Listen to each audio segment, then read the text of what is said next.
Hi boys and girls, I'm Bob Weide, and this is Trailers from Hell. I'm a big Albert Brooks fan. Who isn't? What's not to like? Full disclosure, he's also a friend of mine.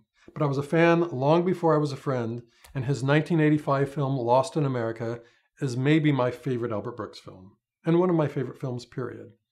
In fact, I know very few people who write or direct or perform comedy who don't cite this film among their favorites. Here's why.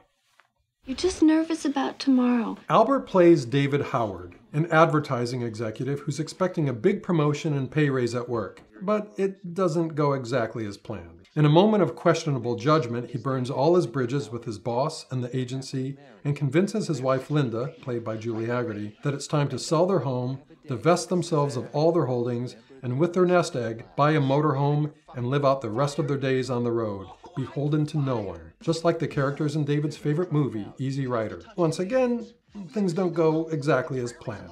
Their very first night on the road, they pull into Las Vegas and book the honeymoon suite at the Desert Inn.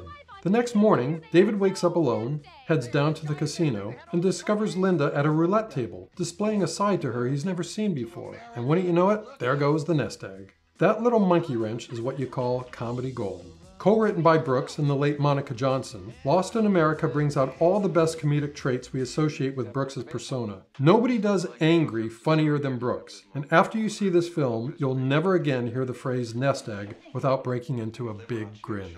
Julie Hagerty is perfect as Linda Howard. Even though she's done something terrible and unforgivable, you forgive her anyway, and so does David. If he didn't, it would be a very different movie. But before any forgiveness kicks in, David makes one last-ditch attempt to get their money back by trying to convince the casino manager that it would be in the hotel's best interest and a great promotional coup if they were simply to return the money. As the casino manager, the late film director Garry Marshall knocks it out of the park in one of his first screen roles. Talk about the price of admission. This scene alone belongs in the pantheon of great cinematic two-handers. Just when you think Brooks can't squeeze any more comic juice out of it, it goes into another gear. The more Brooks' misfortunes escalate, the funnier this movie is. But rather than play it all over the top, the acting remains very believable. This applies to the supporting roles too, even the small parts played by non-professionals. But what stands out most is the pairing of Brooks and Hagerty. You buy them as a real couple. Through the yelling, through the making up, for richer, for poorer, you root for them to get through this mess together. Look, sometimes you eat a melted cheese sandwich, sometimes you eat a little crow. Brooks does both hilariously in Lost in America. Great movie, you gotta see it, it's historic.